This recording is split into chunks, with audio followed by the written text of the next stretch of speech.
నమస్కారం అండి. మీ శ్రీనివాస్ మళ్ళీ మీ ముందుకు వచ్చేసారు. మొదటగా ప్రార్థనతో మొదలు పెట్టుకుందాము. వాగర్ధావివ సంప్రక్తౌ వాగర్ధ ప్రతిపత్తయే జగతః పితరౌ వందే పార్వతీ పరమేశ్వరౌ.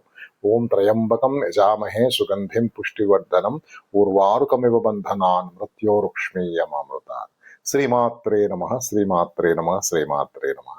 ఓం నమో నారాయణాయ అచ్యుత అనంత గోవింద మాధవ మధుసూదన.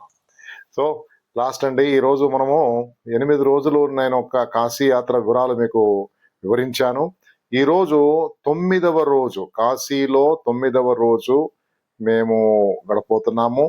ఎందుకంటే రేపు మళ్ళీ పొద్దునే మేము 16వ తేదీ పొద్దునే, అంటే 15 మహాశివరాత్రి అయింది, 15 మేము కాశీలోనే ఉంటాము. 16 పొద్దునే వారణాసి టు దియోగర్ దేవగర్కి బయలుదేరుతాం మేము. సో ఈరోజు ఏంటంటే మహాశివరాత్రి. ఏముంటుంది మహాశివరాత్రికి? కాశీ నగరం, వారణాసి నగరం అంతా కూడా కళకళలాడుతుంది భక్తులతో. ఎక్కడ చూసినా భక్తులు రద్దీ. స్వామివారి దర్శనం చేసుకోవాలి, ఎంత తొందరగా చేసుకుంటే అంత మంచిదనే ఉల్లాసం, ఉత్సాహం అందరి భక్తుల్లో ఉంది. ఎంత తొందరగా స్వామి దర్శనం చేసుకోవాలని. మేము కూడా 15వ తారీఖు ఏంటంటేనండి, అథారిటీస్ అన్ని కూడా రెస్ట్రిక్షన్స్ తీసేస్తారు.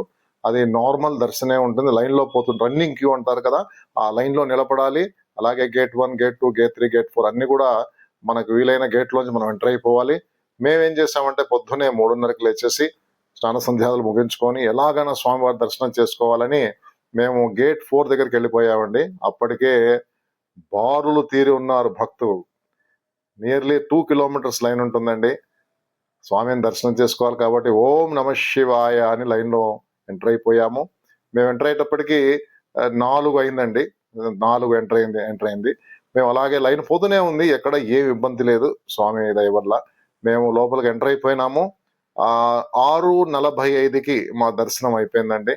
స్వామి దర్శనం చేసుకున్నాం. ఎంత ఆనందపడ్డామో, ఎంత తృప్తో. కాశీ విశ్వనాథ్ దర్శనం అయిపోయింది. ఓం నమ శివాయ. అంతమంది, లక్షల మంది జనాలకు ఆ రోజు దర్శనం కావాలంటే కష్టమే కదండి. ఎంత బాగా ఆర్గనైజర్స్ కూడా తొందరగా దర్శనం చేసుకొని, అక్కడ ఆ రోజు ఏముండదండి, అభిషేకాలు ఏముండదు, దర్శనం చేసుకొని పోతూ ఉండాలి జనాలు. బ్రహ్మాండంగా చేసుకున్నాము. 6:45 కల్లా మేము గేట్ 1 బయటకు వచ్చామండి. ఇప్పుడు మనకి గేట్ 1 వచ్చేటప్పుడు మెయిన్ సైడ్ అది గంగా గేట్ అంటారండి. గంగా గేట్ ఓపెన్ అవుతుంది, గంగా ఘాట్ ఓపెన్ అవుతుంది. అది చాలా బాగా చేశారు ఇప్పుడు, వెరీ వెరీ స్పేషియస్. అక్కడ ఉడిపి భవన్ కూడా వచ్చిందండి హోటల్. పొద్దున్నే మేము మంచి కాఫీ తాగాము అక్కడే బయటకు వచ్చి. అలాగే గంగా ఘాట్కి దిగామండి. ఇప్పుడు గంగా ఘాట్ నుంచి మేము కేదార్ ఘాట్కి రావాలి కాబట్టి అక్కడ ఒక బోట్ మాట్లాడుకున్నాము. కేదార్ ఘాట్ దగ్గర, గంగా ఘాట్ దగ్గర డిమాండ్ చేశాడు అతను. బేరం చేశాము. బేరం చేసి మేము ఎంతమంది ఉన్నామండి? 6 ఉన్నాం. మేము 6 ఉన్నాం కాబట్టి మేము బేరం చేసేస్తే అతను 900కు ఒప్పుకున్నాడు. సరే 1000 రూపాయలు అక్కడ దాకా డ్రాప్ చేస్తానంటే ఒప్పుకొని ఆ బోట్లో ఎక్కేసాము. అక్కడి నుంచి మిమ్మల్ని ఆయన కేదార్ ఘాట్ దగ్గర వదిలేశాడు. సో 8:30 ప్రాంతం కల్లా మేము కేదార్ ఘాట్ వచ్చేసాము. అక్కడి నుంచి నడుచుకుంటూ రూమ్ వచ్చేసాము. ఆ రోజు ఇంకా ఏం చేయలేమండి, ఎందుకంటే శివరాత్రి రోజు ఎలా ఉంటుందో తెలుసు కదండి మీ కాశీనగరం అంతగా. జనాలు ఎక్కడ చూసినా జనాలు, భక్తులు, జనసందోహం. అన్ని స్ట్రీట్స్ కూడా ఫుల్ ఉన్నాయి. ట్రాఫిక్ రెస్ట్రిక్షన్స్ కూడా పెట్టారండి, ఎక్కడికక్కడ వెళ్ళడానికి లేదు. కాబట్టి ఆ రోజు దర్శనం చేసుకొని స్వామి రూమ్కి వచ్చేసాము. రెస్ట్ తీసుకున్నాక సాయంత్రం ఏంటంటే కాశీలో ఈ ఊరేగింపులు మొదలు పడతాయండి. బ్రహ్మాండంగా ఊరేగింపులు. శివ్ భరాత్ అంటారు కదా, ఆ శివ్ భరాతులు స్టార్ట్ అయిపోయినాయి. మేమైతే ఎక్కడైతే ఉంటున్నామో మా వసతి గృహం దగ్గరకు వచ్చి బయట నిలబడ్డాము. ఇంకా చూడాలండి ఆ కోలాహలము, జనాలు, రకరకాల వేషాలు, జంతువులు అన్నిటి మీద పోతున్నారు. అంటే ప్రమదగణాలు, వాట్ దే సే ఈజ్, అంత శివ ప్రమదగణాలన్నీ కూడా బయలుదేరుతాయి. ఋషులు, మహారుషులు, దేవతలు అందరూ కలిసి శివ కళ్యాణానికి బయలుదేరుతున్నాడు. అదే అనమాట దాని యొక్క కాన్సెప్ట్, ఆ యొక్క ఊరేగింపు కాన్సెప్ట్. రకరకాల వేషధారణలు చూసాము. డ్రమ్స్ కొడుతున్నారు, మ్యూజిక్ అంతా కూడా. సాయంత్రం కాసేపు మేము చూసాము, చాలా సంతోషపడ్డాము. సాయంత్రము అందరూ ఆడవారు ఏం చేశారంటే, అక్కడ కంచి కామకోటేశ్వర శివాలయం కూడా ఉంది హరిశ్చంద్ర ఘాట్ దగ్గర, చాలా దగ్గర మాకు అది. ఆ టెంపుల్ చాలా పురాతన టెంపుల్ అండి. అక్కడ ఎవరో వేరే స్త్రీలు కూడా, భక్తురాలు, వాళ్ళందరూ కూడా ఏదో వ్రతం చేసుకుంటున్నారని వీళ్ళు లేడీస్ అక్కడికి వెళ్ళారు. ఆ గుడికి కూడా వెళ్ళారండి. ఆ గుడికి వెళ్ళారు, దర్శనం చేసుకున్నారు. ఆ విధంగా 15వ తారీఖు మేము ఎక్కడ వెళ్లకుండా స్వామి దర్శనం చేసేసుకొని మళ్ళీ మా లాడ్జ్కి వచ్చేసామండి.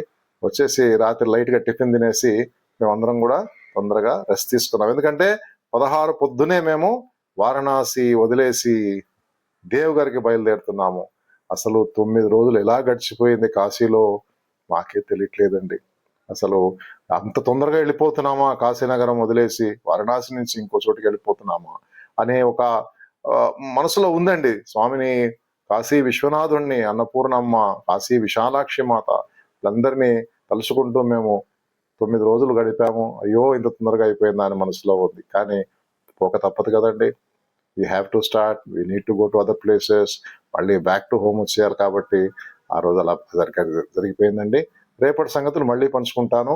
ఓం నమ శివాయ, ఓం నమ శివాయ, ఓం నమ శివాయ.